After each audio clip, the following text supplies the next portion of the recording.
Madame, Monsieur, bonsoir. Il est 19h45 et un seul titre dans cette édition, la célébration de la Tabaski. Cette année, la communauté musulmane a commémoré le sacrifice d'Abraham à l'unisson.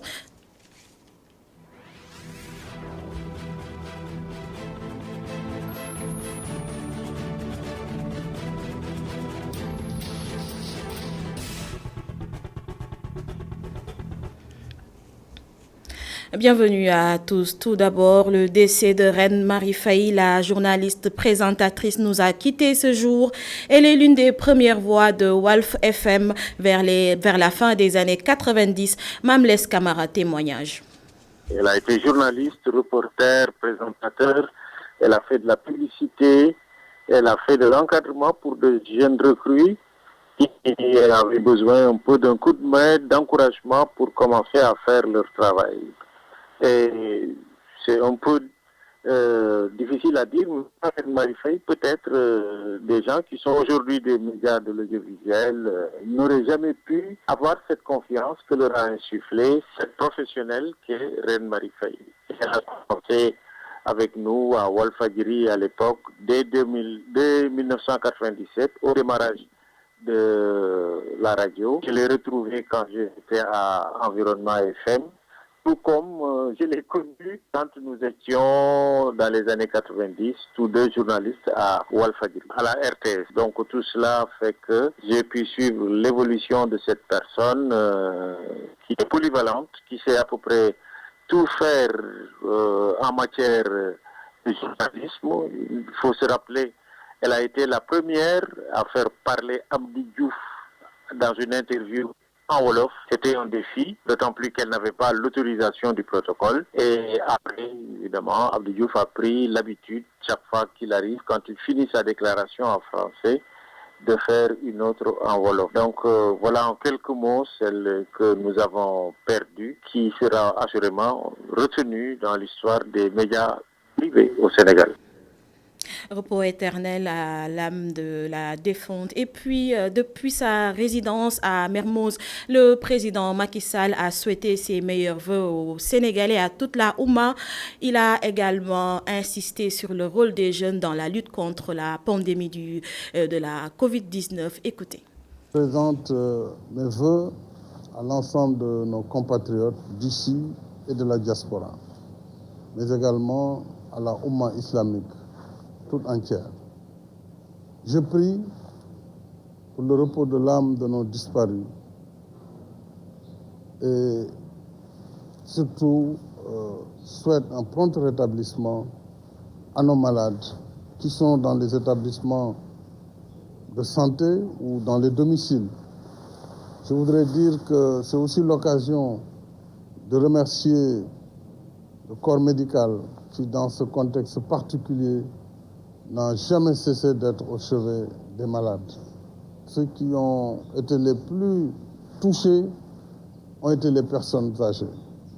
Par conséquent, la jeunesse a un rôle déterminant, un rôle essentiel dans cela. Aujourd'hui, il n'y a pas encore de médicaments, on le sait. On traite les symptômes, les médecins font ce qu'ils peuvent, mais la seule solution qui peut aider à freiner la propagation de la maladie, c'est le respect des gestes barrières. C'est surtout et principalement le port correct du masque. C'est aussi la distanciation physique. Si nous le faisons partout dans nos domiciles, dans les lieux de travail et dans la rue, nous pourrons véritablement arrêter la propagation du virus et protéger les vies que nous sommes en train de regretter aujourd'hui. Encore une fois, je demande pardon à tous, comme nous le faisons dans la tradition musulmane, et j'accorde aussi mon pardon à tous pour que le Sénégal continue sa progression dans la paix, dans la stabilité, et nous devons reprendre le travail. Je l'ai toujours dit, le virus ne doit pas nous empêcher de faire nos activités, seulement ces activités doivent être faites dans le respect du protocole sanitaire. Il y a eu suffisamment de moutons pour cette Tabaski 2020 et le nombre important des invendus le confirme, 12 à 30% selon les localités. Écoutons à ce sujet le président de l'ASCOSEN, Momar Ndao, est joint par Antoine Diouf. Il faut dire que ça dépend des zones, mais globalement, il y a eu suffisamment de moutons et il y a eu donc des moutons qui sont restés invendus, mais ça arrive chaque année. Mais d'après les informations qui nous sont remontées par nos responsables régionaux, donc partout il y a eu suffisamment de moutons et il y en a eu même qui étaient en rade. Donc cela veut dire que cette fois, au moins, on doit féliciter le ministère de l'élevage parce que le ministère a veillé à ce que l'on puisse avoir suffisamment de moutons. Et donc il faut le féliciter cette année. Oui. Quel est le pourcentage d'invendus à Dakar, notamment aux abords de l'aéroport Léopold Sédar Senghor? Alors, sur certaines zones, ça peut varier entre 10 et 30%. Ça dépend des zones. Donc, si vous venez, par exemple, dans la zone de forêt de Léopold Senghor, par exemple, c'est entre 5 et 12%. Donc, ça varie, quoi. Selon les constats que nous avons faits, il y a eu des invendus très importants, mais bon, il faut savoir qu'en général, après chaque Tabaski, il y a toujours des invendus. Même l'année dernière où il y avait donc une pénurie de moutons accessible aux populations, il y avait aussi des invendus. Et puis ces invendus en général étaient revendus lors des cérémonies préparatoires au retour à la Mecque des pèlerins, etc. Bon, cette année, il n'y a pas de pèlerinage. Donc il y a une demande en moins qui va se profiler. Et puis le manque d'argent et la pandémie de Covid-19 sont les causes de ces invendus. Selon les éleveurs, la plupart d'entre eux rentrent avec la moitié du troupeau qu'ils ne peuvent plus garder à cause de l'insécurité. Un reportage de Mamadou Lamine Fati. De face à Koloban, des moutons à perte de vue dans les ruelles. Des béliers invendus et pourtant ce n'était pas faute de clients. Cette personne est éleveur. Il se désole de la situation et indexe la pandémie de Covid-19. Le Covid-19 qui a causé beaucoup de difficultés parce qu'il y a beaucoup de gens qui n'ont pas assez moins pour acheter des moutons. Même dans le prix de vente, il y a des gens qui viennent de nous dire qu'ils n'ont pas assez d'argent pour acheter des moutons. Et alors qu'en même temps, les moutons, ce que nous achetons les moutons est très cher, quoi. C'est à cause de ça que l'affaire n'a pas bien marché, quoi. Et maintenant, on a obligé nous voudrons partir avec eux pour chercher une voiture pour rentrer, quoi. Même constat ailleurs. Cet éleveur a plus d'une 50aine de têtes invendues qu'il va retourner au village. Les délais sont courts pour lui, car l'insécurité le préoccupe. 45, 50, 60, 40, 35. Les clients n'ont rien acheté. Ils proposent des prix dérisoires. 40 000, 50 000, 60 000 ou 35 000 francs. Il y a certains qui avaient fait des prêts pour acheter ces moutons. Alors, ils vont rentrer bredouilles. L'opération de Tabaski de cette année n'a pas marché. Mais on se remet à Dieu. Je vais rentrer aujourd'hui. Je ne peux pas rester à cause de l'insécurité. Je voulais même appeler le commissaire. Mais je ne veux pas apporter plus de problèmes dans ce quartier.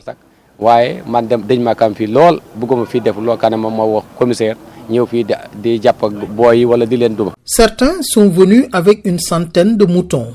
Ils repartent presque avec la moitié invendue. Une situation que beaucoup d'éleveurs déplorent. Mais finalement, tous s'en remettent à Dieu. Direction la capitale du rail, l'imam de la mosquée Moussanté a abordé différents points qui font débat au Sénégal, notamment la question foncière et la corruption. Imam Djour parle de deux fléaux, mais aussi d'un frein au développement. Isidore Alexandre Sen. Quand il s'agit de planètes foncières, Imam Tafsir Babacar Djour n'a pas fait dans la langue de bois. Mais la terre appartient à ceux qui la travaillent, sauf nous qui liggéey ñoko mom.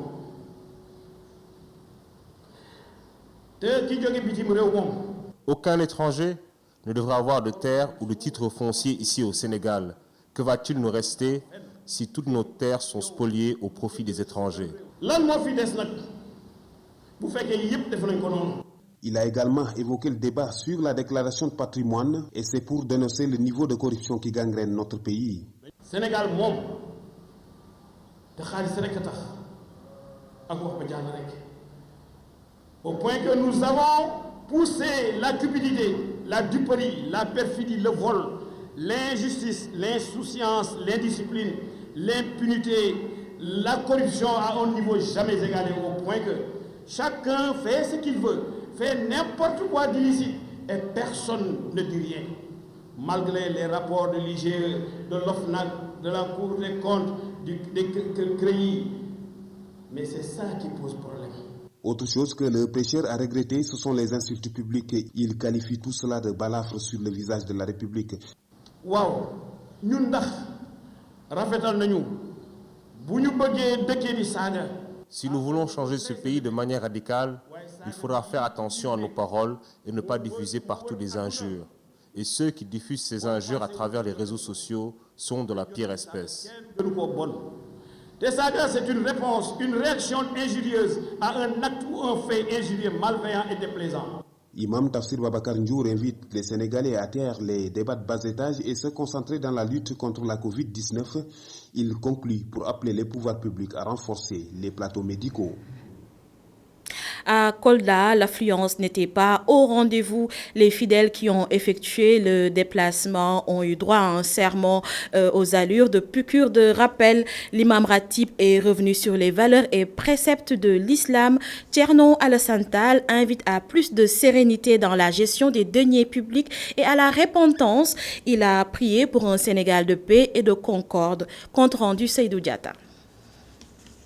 La grande mosquée de Kolda où l'imam Thierno Alassane Tall a dirigé la prière n'a pas connu la forte affluence des années passées. La pandémie du Covid-19 a changé la donne, mais à l'intérieur, les quelques fidèles ayant effectué le déplacement devraient se conformer aux mesures édictées par les autorités sanitaires, notamment le port de masque et le respect de la distanciation physique. C'est dans cette ambiance et configuration que l'imam Thierno Alassane Tall a livré son sermon aux allures de piqûre de rappel concernant le respect des préceptes et valeurs de l'islam.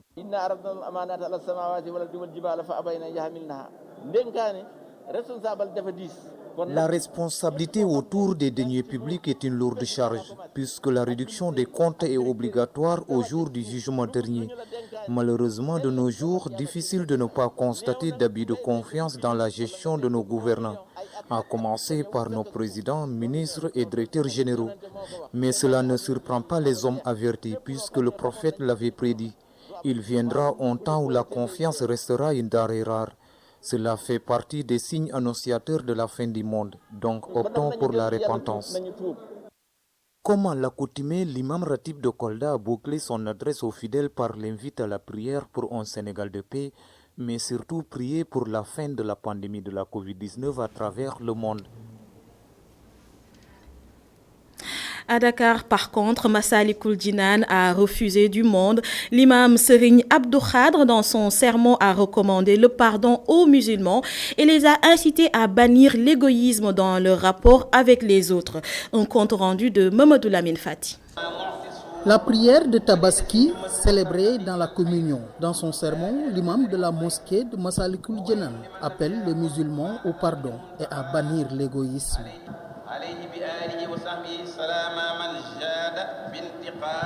Les fidèles venus assister à la prière se réjouissent du message et de la célébration à l'unisson cette année. Alhamdoulilah Rabbil Alamin. Cette année, donc, tous les musulmans donc, ont prié le même jour donc, à l'unisson. C'est ce que nous avions souhaité. Et l'année dernière, nous avions prié pour que Dieu donc, accepte donc, ce souhait. Alhamdoulilah, que Dieu fasse que chaque année qu'on puisse prier donc, à l'unisson. L'imam a parfaitement raison de parler de l'égoïsme. Beaucoup de personnes en venant à Dakar n'avaient rien. Aujourd'hui, qu'elles sont dans de bonnes conditions, elles ne considèrent personne. Cela n'est pas une bonne chose, surtout chez un talibé mouride. Pour cette prière de Tabaski, Massalikul Jinan a refusé du monde. La police a veillé au respect des mesures barrières. Demeurer dans la prière et implorer le pardon d'Allah, l'imam de Yoff Layène a axé principalement son sermon autour de ces deux aspects. Mam Libas Laye appelle les fidèles à ne pas perdre la foi face à la pandémie. Les fidèles approuvent et comptent suivre à la lettre les recommandations de l'imam Cheikh Hassan Afal et Seleman Diallo. Prôner le retour vers Dieu et ne jamais baisser les bras, surtout face à cette pandémie. Pour Chérif Mam Libas Laye, la prière et le recueillement sont les meilleures armes du musulman pour sortir des difficultés.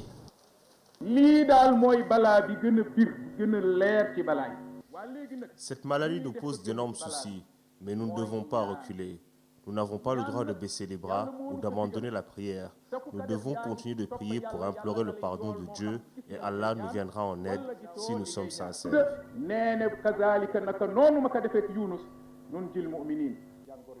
Des indications qui sont la bienvenue chez les fidèles, des fidèles même qui appellent les citoyens à ne pas baisser les bras dans l'application des mesures barrières. L'être humain n'a que la prière pour se faire entendre auprès de Dieu. Donc nous avons continué de prier, mais sans oublier de respecter les mesures édictées par les médecins.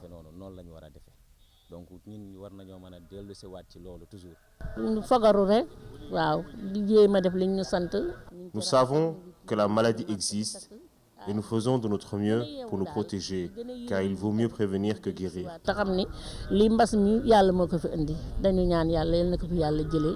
Dans la sourate Al-Baqarah, verset 153, Dieu dit « Ô les croyants, cherchez secours dans l'endurance et la salate, car Dieu est avec ceux qui sont endurants. » Ces mots résument entièrement le sermon de Chérif Libas Laye qui appelle les citoyens du monde à prier et à ne jamais baisser les bras. L'imam de la mosquée omarienne a prié pour l'endiguement du coronavirus dans le monde. Thierno Seydou Nouroutal a exhorté les disciples à se conformer aux règles de l'islam. Pour lui, le coronavirus est un soldat du Tout-Puissant et ce dernier ne fait qu'obéir à ses ordres dans un monde où toutes les règles sont foulées aux pieds. Abdourahman Li a prié à la mosquée omarienne ce matin à 9h30.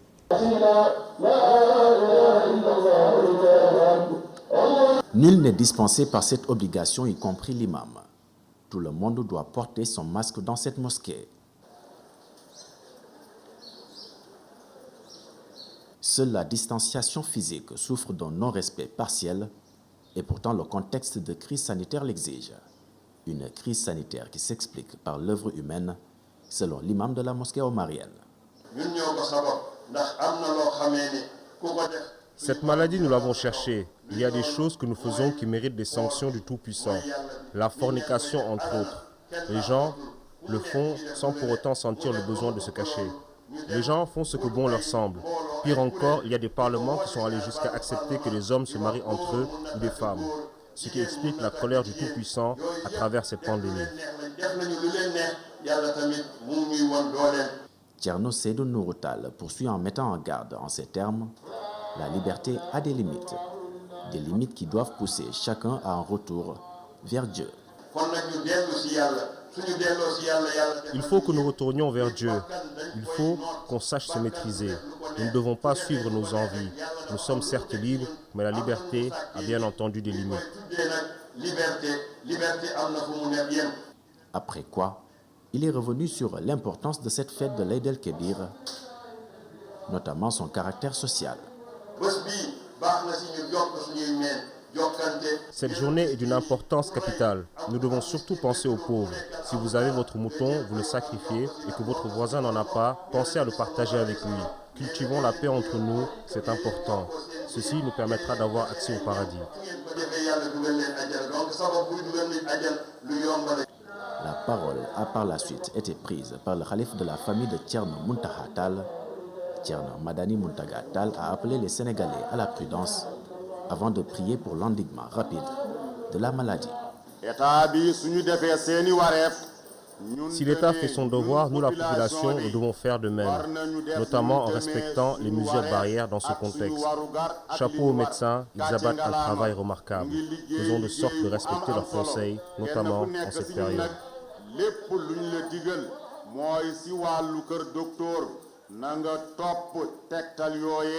C'est après ces mots que l'imam et le khalife de la famille de Thierno Muntaha Tall ont pris la route pour chez eux afin de procéder à la sunna, le sacrifice du mouton. Après le sacrifice, place à l'hygiène. Cela va de pair, surtout en cette période de crise sanitaire. Dakar propre pendant et après la fête, c'est la mission de l'UCG. Pour ce faire, des points de regroupement de déchets et des poubelles de proximité sont installés. Les différents points de vente de moutons de Dakar et de sa banlieue seront également nettoyés. Une capitale propre pendant et après la fête de Tabaski. C'est le nouveau défi de l'unité de coordination de la gestion des déchets solides, l'UCG.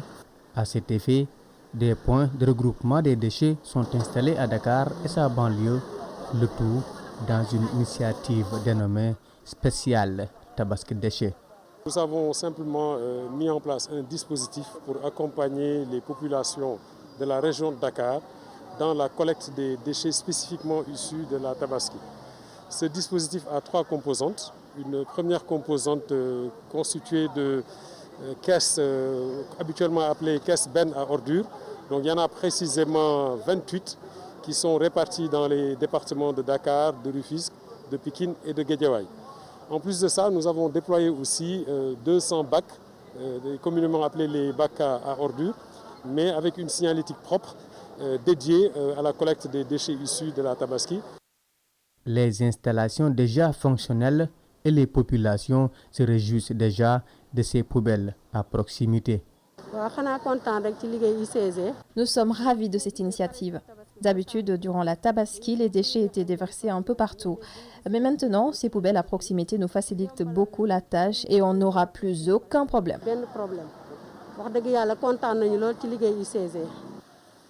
Avec l'installation de nombreux points de vente de moutons à Dakar durant cette fête de Tabaski, les dispositions sont prises afin de nettoyer après la fête. Donc ça nous a permis d'anticiper sur la prise en charge de ces points de vente de moutons qui historiquement représentaient de gros problèmes.